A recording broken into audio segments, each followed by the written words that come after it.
प्यारे बच्चों, कक्षा 12 के वाणिज्य वर्ग में आप सभी का हार्दिक अभिनंदन। बच्चों, आप सभी ने कक्षा 11 के अंदर साझेदारी का आधारभूत ज्ञान प्राप्त किया था।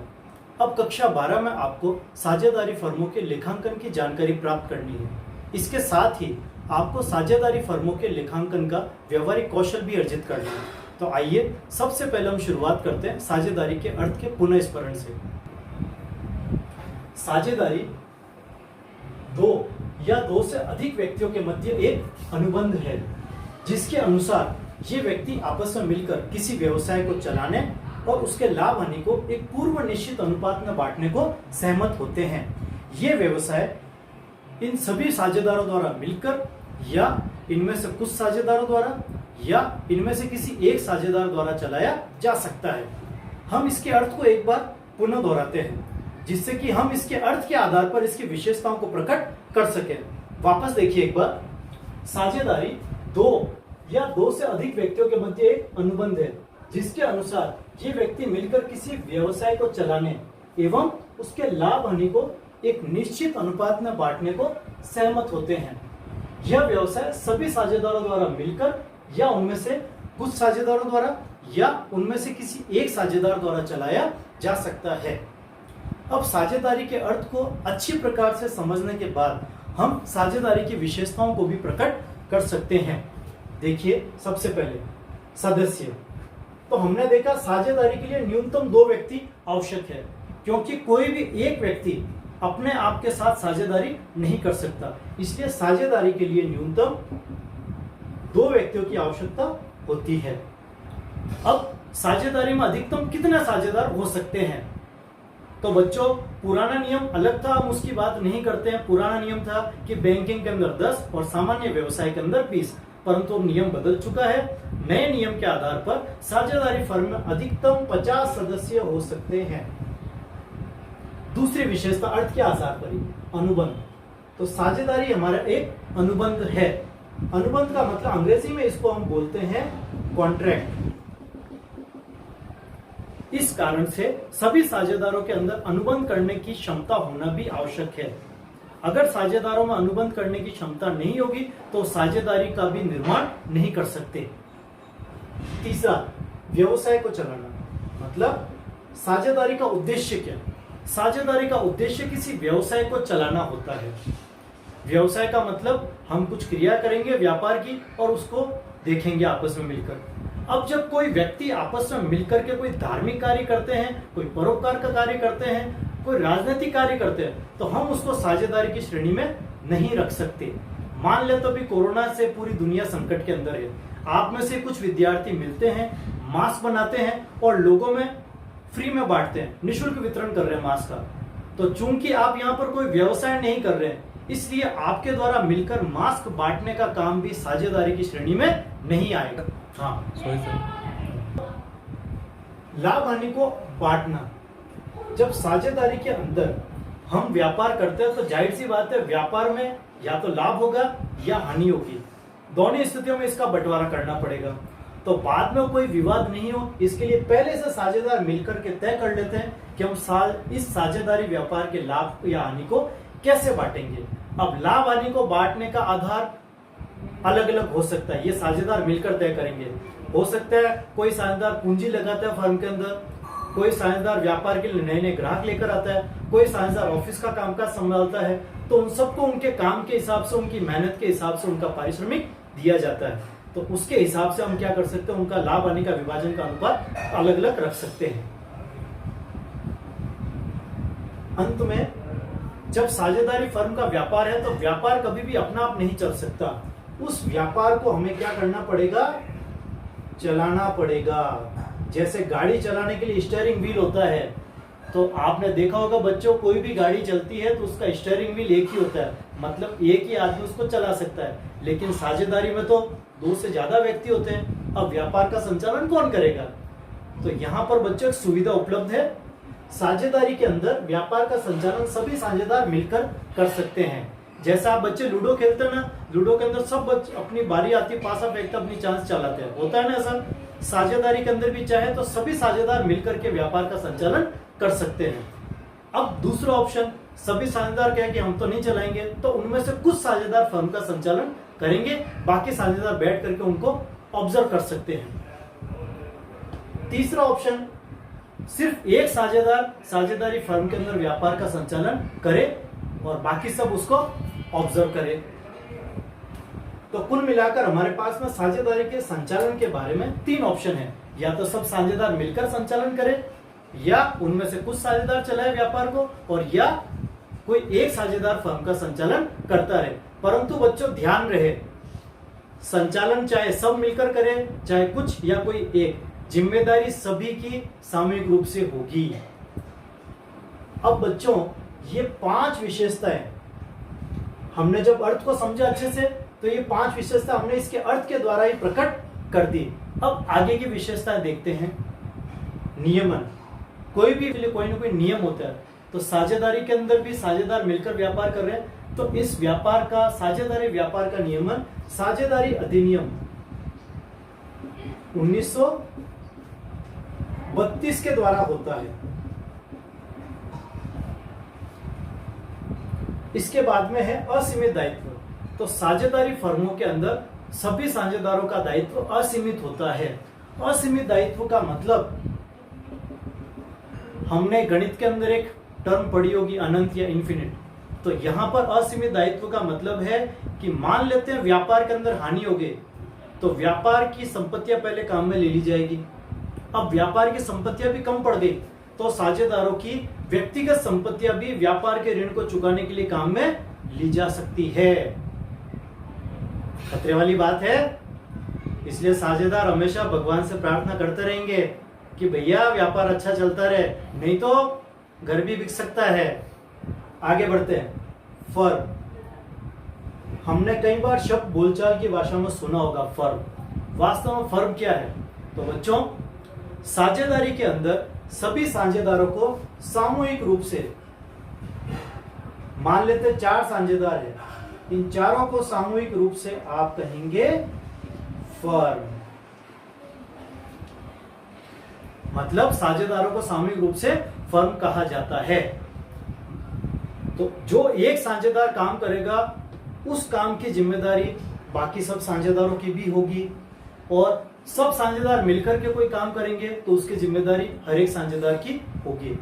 बच्चों, अगर हम आखिर की 2 विशेषताओं को देखें, अगर ये 7वीं और 8वीं, रेड सर्कल का मतलब ये है कि ये दोनों ही खतरे की घंटी है।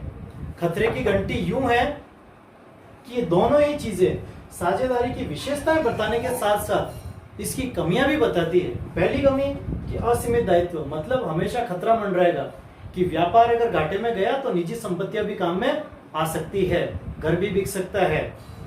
अगला फर्म, अगर एक साझेदार ने भी गड़बड़ कर दी, जानबूझ के भी गड़बड़ कर दी, तो बाकी साझेदारों के ऊपर खतरा आ सकता है। कोई भी साझेदार दूसरे साझेदारों के काम से बच नहीं सकता। अब हम ज्ञान के प्रवाह में आगे बढ़ते हुए साझेदारी के विभिन्न स्वरूपों का अध्ययन करेंगे। साझेदारी मुख्य रूप से 4 प्रकार की होती है। पहला, दायित्व के अनुसार साझेदारी। दूसरा, समय के अनुसार साझेदारी। तीसरा, उद्देश्य के अनुसार साझेदारी। और चौथा, वैधता के अनुसार साझेदारी। सबसे पहले हम दायित्व के अनुसार साझेदारी का अध्ययन करेंगे। तो बच्चों, इस प्रवर्ग के अंदर विभाजन का आधार साझेदारों का दायित्व होता है। यदि किसी साझेदारी के अंदर साझेदारों का दायित्व सीमित किया हुआ है, तो उस साझेदारी को सीमित साझेदारी कहेंगे। आप देख सकते हैं, हमने एक बार ये वृत्त बना दिया, मतलब इसका वृत्त का क्षेत्र सीमित हो गया, इस वृत्त के बाहर हम नहीं जाएंगे। इसी प्रकार इस साझेदारी में भी साझेदारों का दायित्व सीमित कर दिया जाता है। या तो साझेदारों की पूंजी हो सकती है, या साझेदारों दी गई गारंटी हो सकती है। उसके अलावा कोई भी राशि साझेदारों से नहीं मांगी जाएगी। मान लेते किसी फर्म में साझेदार की पूंजी 5 लाख रुपए, और वो अपने दायित्व को पूंजी के आधार पर तय करता है, तो बच्चों उस फर्म के अंदर साझेदार का दायित्व भी 5 लाख रुपए तक सीमित हो जाएगा। इन 5 लाख रुपए के अतिरिक्त उस साझेदार से कोई भी राशि नहीं मांगी जा सकती। अगर किसी साझेदारी में साझेदारों का दायित्व असीमित है, तो उसे हम असीमित साझेदारी कहेंगे। तो इस साझेदारी के अंदर क्या होता है, यहाँ पर साझेदार का दायित्व पहले से सीमित नहीं है। आप देख सकते हैं यहाँ पर इस व्रत को हमने पूरा नहीं किया, ये अधूरा है, अभी इसको पूरा करना है, मतलब इसका क्षेत्र भी असीमित है, हम इसको किसी भी दिशा में इन दोनों पंक्तियों को बढ़ा सकते हैं, हमने बंद नहीं किया।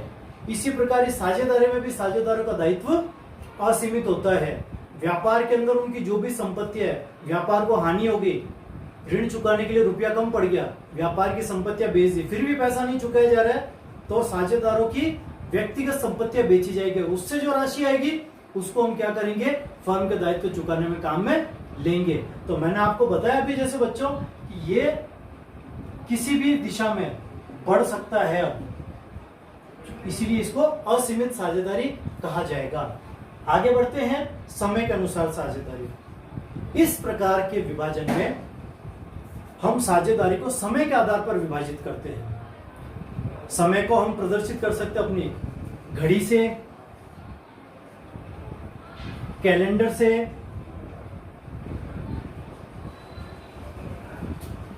अब जब कोई साझेदारी एक निश्चित समय के लिए की जाए, निश्चित दिनों के लिए, निश्चित महीनों के लिए या निश्चित वर्षों के लिए, तो हम उसको निश्चित साझेदारी कहेंगे।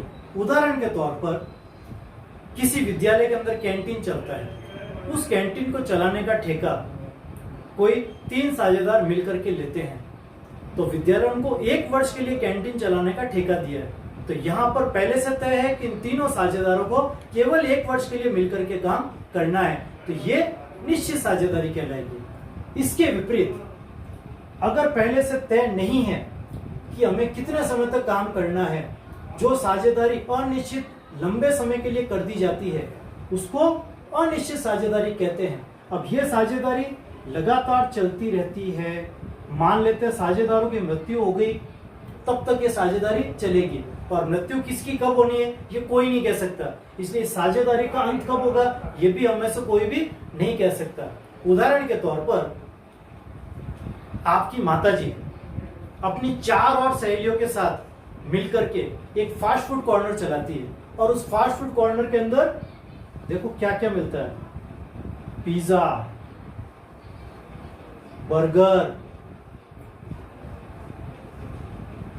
सैंडविच, डोसा, ये सब चीजें मिलती है। अब चूंकि यहाँ पर आपकी मम्मी और आपकी मम्मी की सहेलियों ने तय नहीं किया है कि कितने टाइम तक वो मिलकर के इस फास्ट फूड कॉर्नर को चलाने वाली है, इस कारण से ये साझेदारी हो गई अनिश्चित साझेदारी।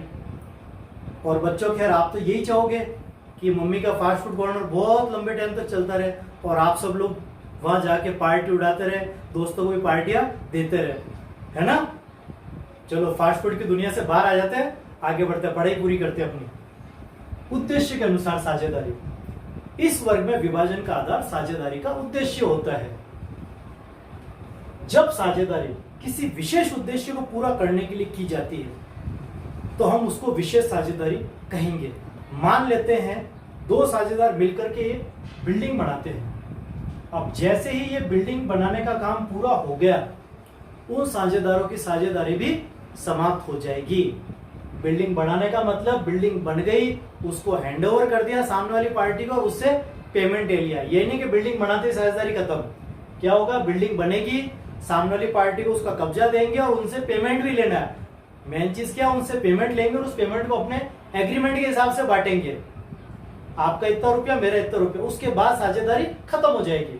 इसके विपरीत ऐच्छिक साझेदारी में क्या होता है, इसको इसी से जोड़ करके देख लेते हैं। मान लेते हैं दोनों साझेदारों ने एक बिल्डिंग बनाई, दोनों की ट्यूनिंग अच्छी हो गई आपस में, क्या मजा है साथ काम करके। अब ये क्या कहते हैं, ये कहते हैं हम तो आगे भी बिल्डिंग बनाएंगे और साथ साथ मिलकर बनाएंगे। एक बिल्डिंग बनाएंगे, दूसरी बनेगी, तीसरी बनेगी, और आगे ऐसे कैसे हम बिल्डिंग को बनाते रहेंगे। मतलब विशेष साझेदारी का उद्देश्य पूरा हो गया, प्रोजेक्ट पूरा हो गया, उसके बाद भी आप आगे के प्रोजेक्ट भी साथ साथ ही करना चाहते हैं, तो इसको हम ऐच्छिक साझेदारी कहेंगे, क्योंकि यहाँ मामला आपकी इच्छा पर है। आप चाहें तो हाँ, चाहे तो ना। अगला वर्ग है वैधता के अनुसार साझेदारी। इस वर्ग में विभाजन का आधार देश के अंदर चलने वाले नियमों की पालना होती है। अगर साझेदारी देश के नियमों के अनुसार हो, मतलब लीगल हो, लीगल के अकॉर्डिंग हो, लॉ के अकॉर्डिंग हो, तो उसको हम वैध साझेदारी कहेंगे। और अगर साझेदारी देश के कानून और संविधान के अनुसार नहीं हो तो उसको अवैध साझेदारी कहेंगे, यानी कि इलीगल। अब हम ये देखते हैं कि लीगल और इलीगल तो हो गया, हमें कैसे पता लगेगा कि हमारे साझेदारी जो है वो अवैध हो गई, इलीगल हो गई, कैसे पता लगेगा? तो बच्चों, आपको मैं वो परिस्थितियां बता रहा हूं जिसके अंदर कोई साझेदारी अवैध हो जाती है। सबसे पहली बात, आपने जिस व्यवसाय को करने के लिए साझेदारी का निर्माण किया वो व्यवसाय ही अवैध हो। आपने पिक्चरों में देखा होगा बच्चों कि 4-5 जने मिलकर के तस्करी करते हैं, अवैध है वो, तो अवैध साझेदारी उनका। 4-5 जने मिलकर किसी का किडनैप करने की ट्राई करते हैं तो वो भी अवैध काम है, तो अवैध की श्रेणी में आ गया। दूसरा पॉइंट अब हमारे पास में, यदि साझेदारी में सदस्यों की संख्या 2 से कम हो जाए, क्योंकि हमने देखा है कि साझेदारी में न्यूनतम 2 व्यक्ति होने चाहिए। अब मान लेते हैं एक व्यक्ति फर्म को छोड़कर भी जा सकता है, हो सकता है उसकी डेथ हो जाए, हो सकता है ऐसी स्थिति बन जाए कि वो व्यापार करने लायक ही नहीं रहे, फर्म को छोड़ ही दे वो।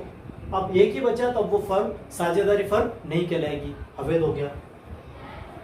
तीसरा हमने पढ़ा था अधिकतम सदस्य 50, तो मान लेते हैं किसी फर्म के अंदर सदस्य संख्या 50 से एक भी ज्यादा हो गई तो फर्म अवैध हो जाएगी। मैंने उदाहरण के लिए एक बोला है, हो सकता है सदस्य संख्या 50 से बढ़कर के 55 करना चाहे वो, तो 55 होते ही वो अवैध हो जाएगी। आप तो ये ध्यान में रख लो कि 50 से एक भी सदस्य साझेदारी में ऊपर आ गया तो साझेदारी फर्म अवैध हो जाएगी। उसके बाद में हम किसी ऐसे साझेदार को फर्म में प्रवेश देते हैं जो कि किसी शत्रु देश का नागरिक हो, तो आप बच्चों को बताने की जरूरत नहीं है अभी हमारे देश की शत्रुता किन देशों के साथ है। तो किसी भी एक शत्रु देश के नागरिक को आपने अपनी फर्म में साझेदार बना दिया, जिस दिन आपने साझेदार बना दिया उसको उसी दिन आपकी फर्म अवैध हो जाएगी। इसलिए कभी भी किसी शत्रु देश के नागरिक को अपनी फर्म तो क्या देश में भी प्रवेश नहीं देना। उसके बाद में आपकी फर्म जो व्यापार कर रही है, आपकी फर्म जो व्यापार कर रही है उसको चलाना, आपकी फर्म के व्यापार को चलाना ही क्या हो, देश के संविधान के नियम उसके विरुद्ध हो या देश के आर्थिक, सामाजिक और राजनीतिक हितों के विरुद्ध हो, तो आपकी फर्म अवैध बन जाएगी। तो बच्चों, इस प्रकार हमने देखा कि साझेदारी फर्म कितने प्रकार की होती है। तो साझेदार इन विभिन्न प्रकारों में से अपनी सुविधा से किसी भी एक स्वरूप का चयन कर सकते हैं, चाहे कोई भी स्वरूप ले साझेदार, लेकिन फिर भी अपना साझेदारी का व्यापार अच्छे से चलता रहे, इसके लिए साझेदारों को आपस में कॉन्ट्रैक्ट यानी कि अनुबंध यानी कि समझौता तो करना ही पड़ेगा। और यह समझौता कैसा होना चाहिए, ब्लैक एंड व्हाइट यानी कि रिटर्न में होना चाहिए। क्यों? क्योंकि इंसान की आदत होती है वो अपनी कही हुई बात से कभी भी पलट सकता है, परंतु अपनी लिखी हुई और अपने से हस्ताक्षर करी हुई बात से वो कभी भी मुकर नहीं सकता। इसलिए अच्छा रहेगा हमेशा साझेदारी में समझौता लिखित में हो। अगले वीडियो में मैं आपके लिए साझेदारी संलेख के बारे में जानकारी लेकर आऊंगा। तब तक के लिए तरुण सर का नमस्कार।